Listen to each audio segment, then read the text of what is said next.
शुरू करें। Rafiq R be ready?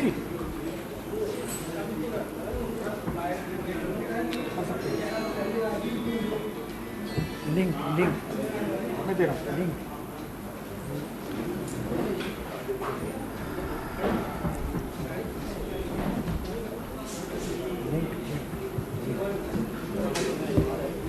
देखिए लिंक तो दे देगा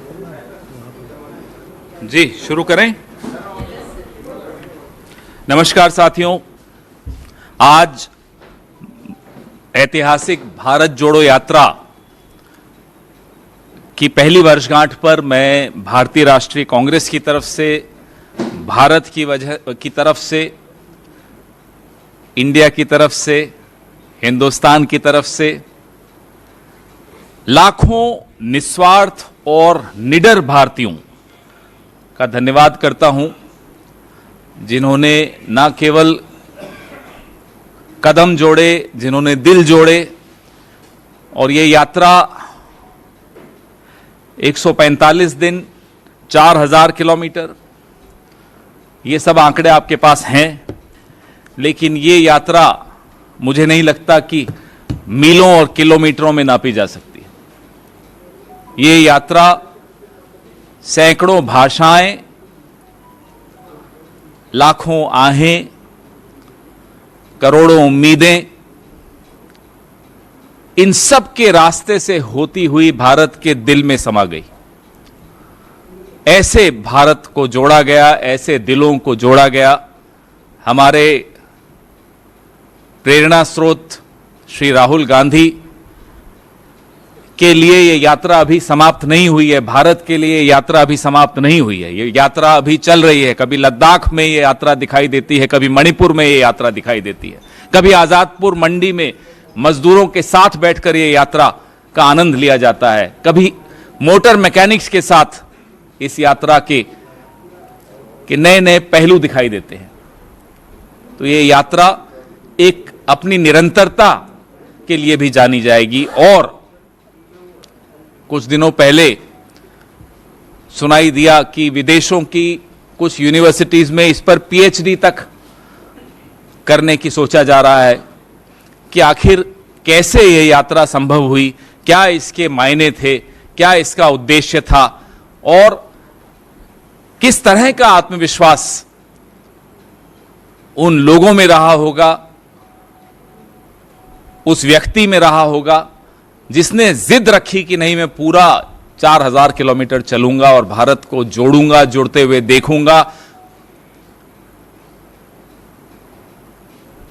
भारत जोड़ो यात्रा का इतिहास स्याही से नहीं लिखा जा सकता, यह पसीने से लिखा गया है। आज जब हम 1 साल पूरा हुआ है भारत जोड़ो यात्रा का, हमें वो सारे नजारे, वो दृश्य, वो मंजर याद आते हैं जब बरसात, बर्फ, सर्दी, गर्मी, आंधी, तूफान, सब कुछ झेलते हुए इस देश को अलग अलग रंगों में हम सब ने देखा, आप सब ने भी देखा। आप में से कुछ लोग, कुछ चेहरे मैं देख रहा हूं जो लगातार चले भारत जोड़ो यात्रा में। आप सबको भी बधाई।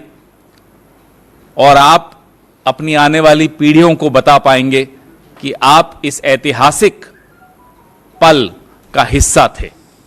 ये बहुत गर्व की बात है हम सबके लिए।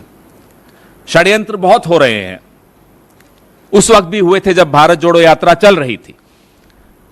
इसको विफल करने के प्रयास, मीडिया इसको न दिखा सके, वो सारे षड्यंत्र, लेकिन मीडिया ने भी दिखाया, आप लोगों ने भी दिखाया। विफल तो खैर नहीं कर पाए ये लोग, ना कर पाएंगे। तकलीफ किसको थी? एक जुड़ा हुआ भारत किसको परेशान कर सकता है? आज जब 1 साल पूरा हो गया भारत जोड़ो यात्रा को, तो यह सवाल बहुत ज्यादा महत्वपूर्ण होता है, क्योंकि यह सवाल देश के भविष्य के साथ जुड़ा हुआ है, देश के वर्तमान के साथ जुड़ा हुआ है। कौन है वो ताकतें जिनको एक जुड़ा हुआ भारत पसंद नहीं है, जो अब भारत को इंडिया से भिड़वा रहे हैं? कौन है वो ताकतें? सोना हो या गोल्ड हो, हिंदी में बोलो या अंग्रेजी में, कीमत थोड़े बदल जाएगी। तो ये जो षड्यंत्रकारी ताकतें हैं, इनका चेहरा बेनकाब, हम एक राजनीतिक दल हैं, हमें करने की आवश्यकता नहीं है, आप मीडिया हैं, आपको करने की आवश्यकता नहीं है। प्रत्येक भारतवासी इस चेहरे को पहचान चुका है जो भारत को इंडिया से लड़वाना चाहता है। हमारी सबकी जिम्मेदारी, आप सबकी जिम्मेदारी इन ताकतों को पहचानने की, इनको बेनकाब करने की और भारत और इंडिया को आगे बढ़ाने की है। जुड़ेगा भारत, जीतेगा इंडिया, ये एक हम सबके दिलों में बैठ गया है नारा।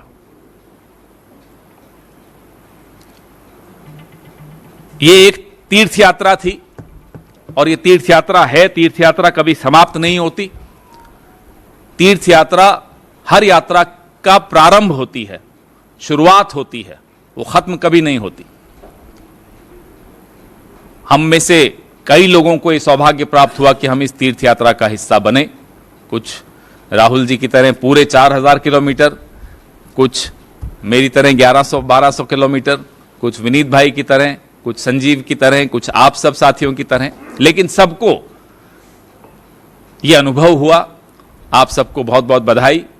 और यह आपको हम वचन देते हैं, यात्रा के आदर्श, यात्रा की प्रेरणा, यात्रा के उद्देश्य निरंतरता में जारी रहेंगे।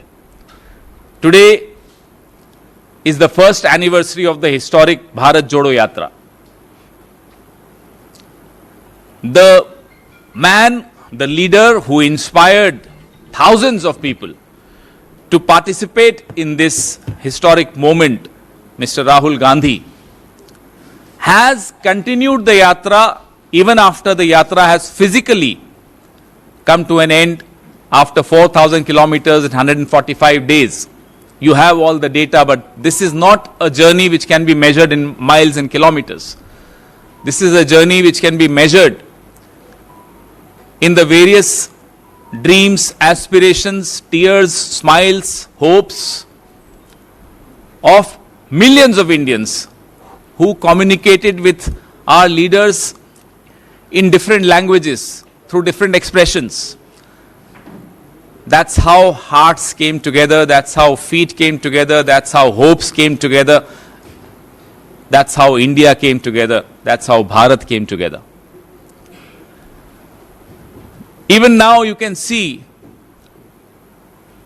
this journey continues, sometimes in Ladakh, sometimes in Manipur, sometimes in Azadpur Mandi, sometimes in the motor mechanics shop. The idea is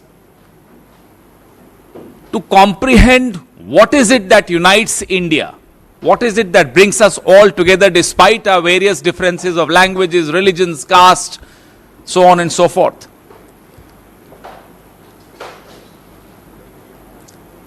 That idea will continue. However, there are forces, and there have always been forces that have tried to stop India from uniting, that feel threatened to see a united India. Who are those forces? We don't have to respond to that question. You don't have to find out the answer. Everyone knows the answer. These are the forces that are trying to divide Bharat and India. Can you believe this? Whether you call it gold or sona, the price, the value would not change. Whether you buy petrol from Bharat Petroleum or Indian Oil, per liter the price remains the same. So who are those forces and why are they bent upon dividing India and Bharat? This is a question which every single Indian knows the answer for and will teach these forces a lesson of their lifetime. Every generation has taught these forces a lesson. Whether it was Mahatma Gandhi's generation, whether it was our generation, whether it's this generation, whether it's the next generation. A lot of you journalists participated in this yatra. I can see some of these faces, recognize them who were there all through. We in the Congress party thank you all and congratulate you for being a part of a very important milestone of history. We are told that certain universities abroad are planning to have PhD on Bharat Jodo Yatra, on what inspired Rahul Gandhi to undertake something as difficult as a 4,000 kilometer yatra. Our task is not easy, your task is not easy. We are fighting against resource rich forces who are out to destroy this country and divide this country. But our slogan is Judega Bharat, Jeetega India. This slogan inspires us all. Your questions, please.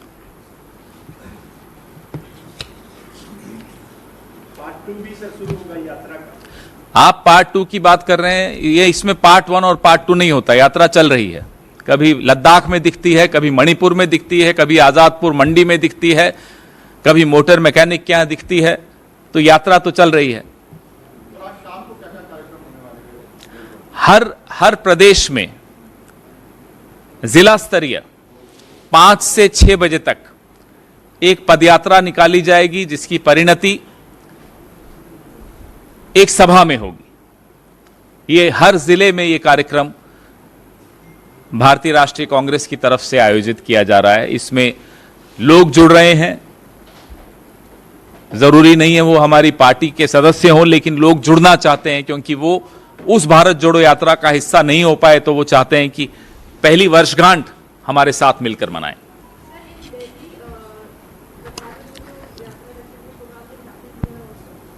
Delhi में भी हो रहा है। All the restrictions that are in place, respecting those restrictions, whatever is possible, is being done in Delhi also. Sir, आप लोग कहते हैं कि लद्दाख में ये यात्रा हुई, मोटर मैकेनिक के यहाँ भी राहुल गांधी गए, लेकिन ये सीरियस नोट पे लोगों में जिज्ञासा है कि जिस स्वरूप में यात्रा कन्याकुमारी से कश्मीर तक हुई, राहुल गांधी के साथ एक जत्था जो है उसने यात्रा की पूरी, उस स्वरूप में जो अनाउंस भी हुआ था कि एक वेस्ट टू ईस्ट या ईस्ट टू वेस्ट एक यात्रा होगी, इसमें चर्चा हुई, क्या स्टेटस है, क्या कोई तैयारी? इसमें चर्चा हुई, बहुत हमारे कई नेताओं का मन है कि इस तरह की यात्रा हो। अंतिम निर्णय कांग्रेस अध्यक्ष को लेना होता है, तो निर्णय जब हो जाएगा, अनुमति जब मिल जाएगी, तो आपसे भी जरूर साझा करेंगे। और जी, इंडिया और भारत वाले मसले पर जो ग्लोबल टाइम्स है चीन का, उसने भी दखल दिया है। उसका कहना है कि इंडिया में और भी बर्निंग इश्यूज हैं, भारत और इंडिया के अलावा अभी G20 बहुत बड़ा बर्निंग इशू तो चाइना खुद है, तो चलिए अच्छा है, माना उन्होंने कि वो भी एक बर्निंग इशू है। ये हमें कोई नहीं, वो तो चीन का ये ग्लोबल टाइम्स तो 2014 के चुनाव में लगातार लिखता था कि मोदी जी को जीतना चाहिए, मोदी जी के जीतने से चीन को बड़ा लाभ होगा, यही ग्लोबल टाइम्स कहता था 2014 में। मोदी जी जब जीतेंगे तो चीन की कंपनियों को बड़ा लाभ होगा, यह ग्लोबल टाइम्स कहता था चीन का। तो उस ग्लोबल टाइम्स से मुझे कोई टिप्पणी नहीं करनी। सर, प्रधानमंत्री ने कहा है कि सनातन धर्म पे विपक्ष को बिफिटिंग रिप्लाई देना चाहिए, प्रॉपर रिस्पांस बीजेपी वाले दे, और उसी पर अब ये राजा बोल दिए कि उदयनिधि ने कम बोला था, HIV है सनातन धर्म और एक वायरस है। जहां तक भारतीय राष्ट्रीय कांग्रेस का सवाल है, हम बहुत स्पष्ट तौर पे यह कह चुके हैं और फिर से दोहरा रहे हैं, इस तरह की टिप्पणियों के हम साथ नहीं हैं। भारतीय राष्ट्रीय कांग्रेस हर धर्म को, हर सोच को साथ लेकर चलने की इतिहास रखती है और समझती है कि यह देश एक सतरंगी देश है, सबका जहां एक स्थान है। किसी को कम दिखाना, किसी को ज्यादा दिखाना, न यह संविधान इसकी अनुमति देता है, न भारतीय राष्ट्रीय कांग्रेस की ऐसी कोई परंपरा है। इसलिए हम इस तरह की टिप्पणियों के साथ बिल्कुल सहमत नहीं हैं।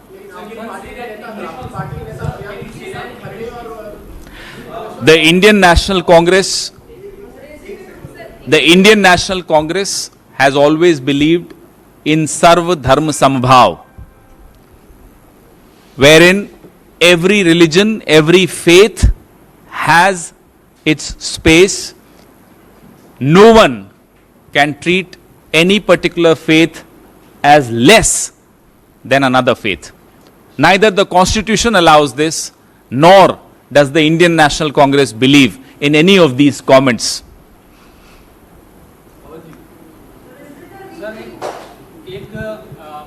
If you know the history of the Indian National Congress, you will know we've always maintained this, and you will find the same principle in the Constituent Assembly debates. You will find the same principles in the Constitution of India.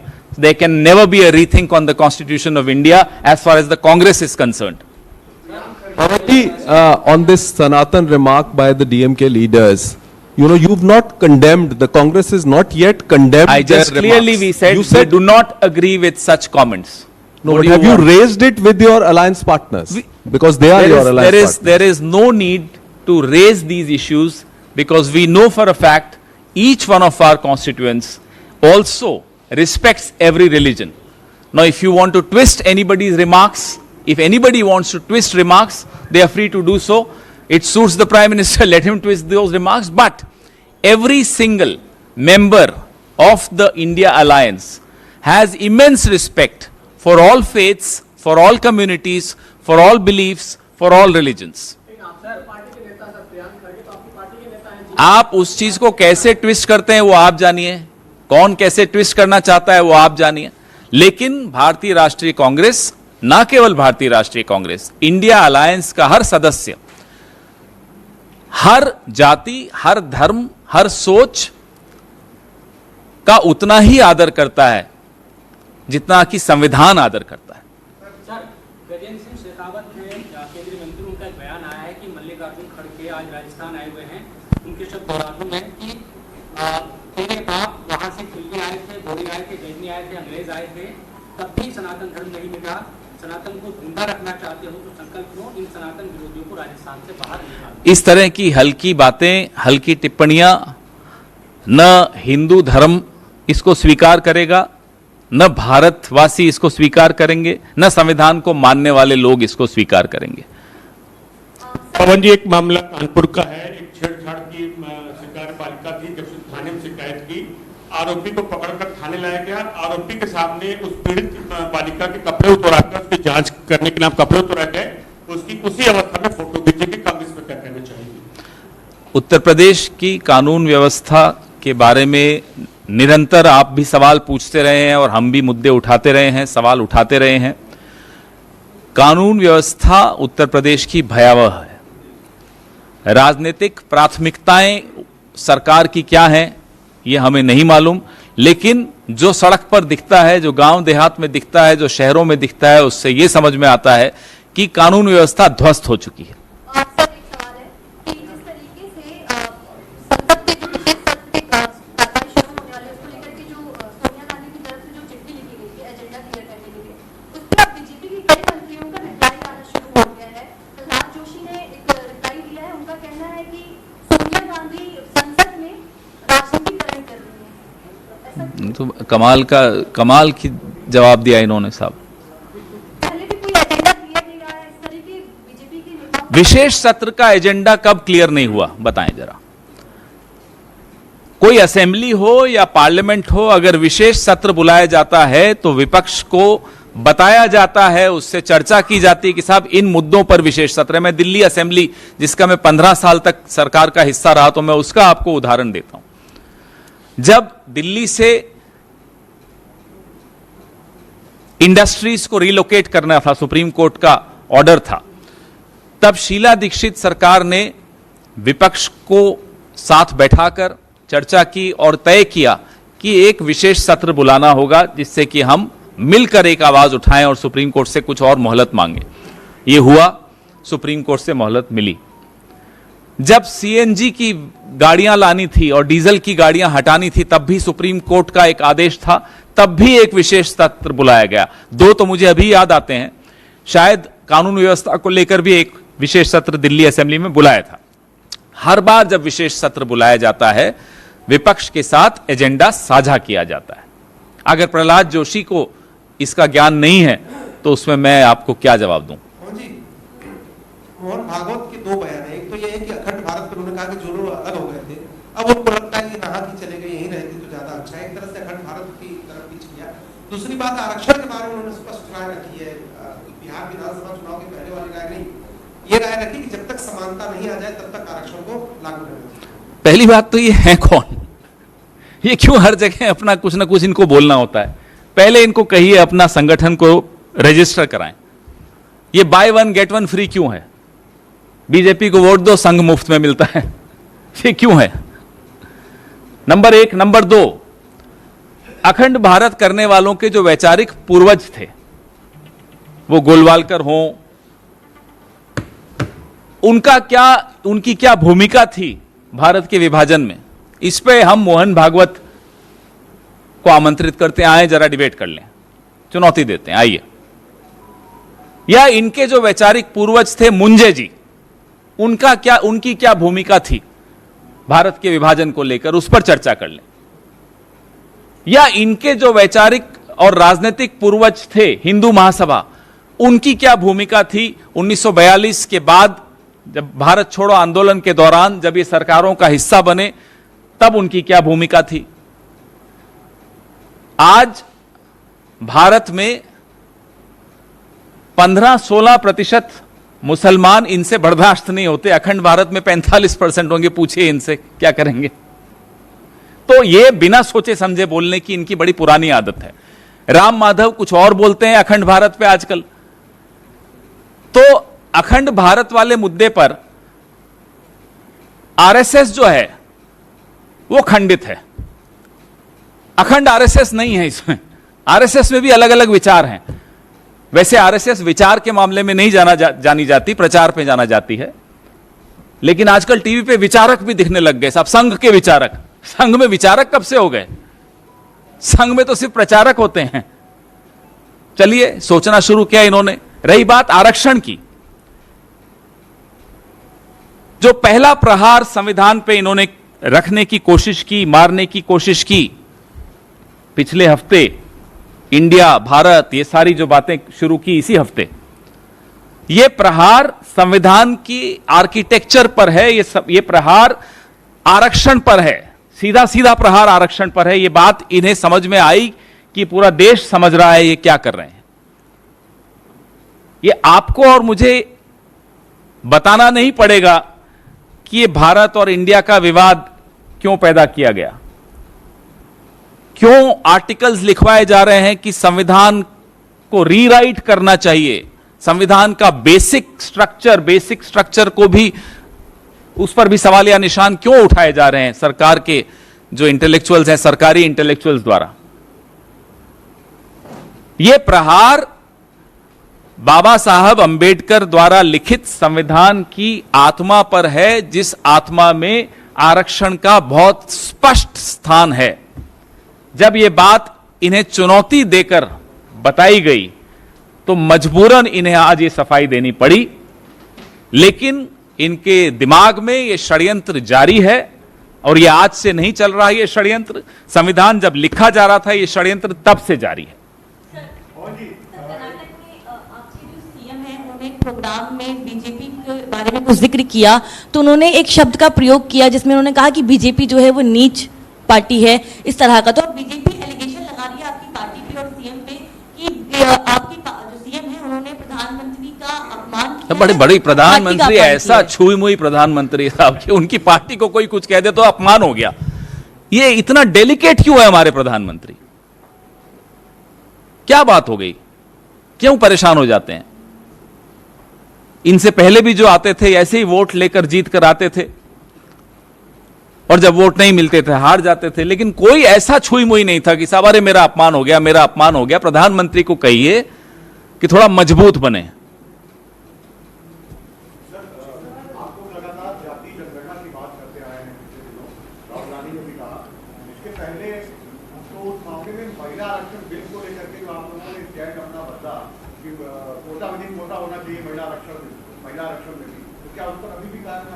हम बड़े स्पष्ट तौर पे कह चुके हैं। कोलार की जो भाषण था अप्रैल 2023 का राहुल गांधी जी का, जिसमें भागीदारी सुनिश्चित करने के लिए संख्या का होना आवश्यक है, जिसमें नीति निर्धारण के लिए समाज के हर वर्ग की संख्या का आभास होना चाहिए। इसलिए जाति जनगणना की बहुत पुरजोर मांग राहुल गांधी ने रखी, और बाकी तमाम नीतियां उसके पश्चात आती हैं। जो सबसे महत्वपूर्ण बिंदु है वो जाति जनगणना है।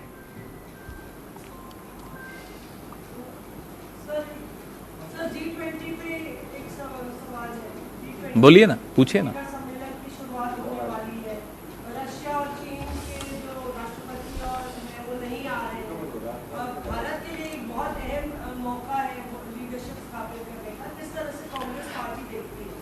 बात कांग्रेस पार्टी के देखने की नहीं है, बात यह है कि देश देख रहा है, इतना बड़ा आयोजन हो रहा है, एक रोटेशनल प्रेसिडेंटशिप जो हमारे देश को मिली है, उसमें आपने इवेंट बहुत अच्छा किया है, लेकिन दो महत्वपूर्ण देश राष्ट्राध्यक्ष इसमें नहीं आ रहे हों तो सवाल उठेंगे और जवाब की उम्मीद भी होगी। हमारे विदेश मंत्री बड़े काबिल हैं, पढ़े लिखे हैं, खुद विदेश मंत्रालय में पहले कार्यरत भी थे, आजकल थोड़े बदले बदले नजर आते हैं। उम्मीद है कि अपने विभाग पर भी कुछ कहेंगे। हर जगह हर विषय पे कुछ ना कुछ बोलना उनको अच्छा लगता है, खासतौर पे नसीहत देना उन्हें बहुत अच्छा लगता है। हम उन्हें नसीहत देना चाहते हैं कि साहब जरा, प्रधानमंत्री इतना करोड़ों का खर्चा करके इतने बड़े बड़े आयोजन करें तो आपका एक जिम्मेदारी आपकी बनती है एज अ मिनिस्टर कि आप ये सुनिश्चित करें कि तमाम राष्ट्राध्यक्ष इसमें शामिल हों और भारत को जो रोटेशनल प्रेसिडेंटशिप हमें मिली है वो उसका कुछ लाभ हो भारत को भी। The rotational presidentship that India has had the honor of getting of G20, very good events being organized at a large scale, but the absence of two very important countries, heads of states, is something which gives rise to a lot of questions and a hope that the Minister of External Affairs will respond to these questions. धन्यवाद। और कोई bite नहीं तो अभी जो भी पूछना है पूछ लीजिए, फिर निकलें।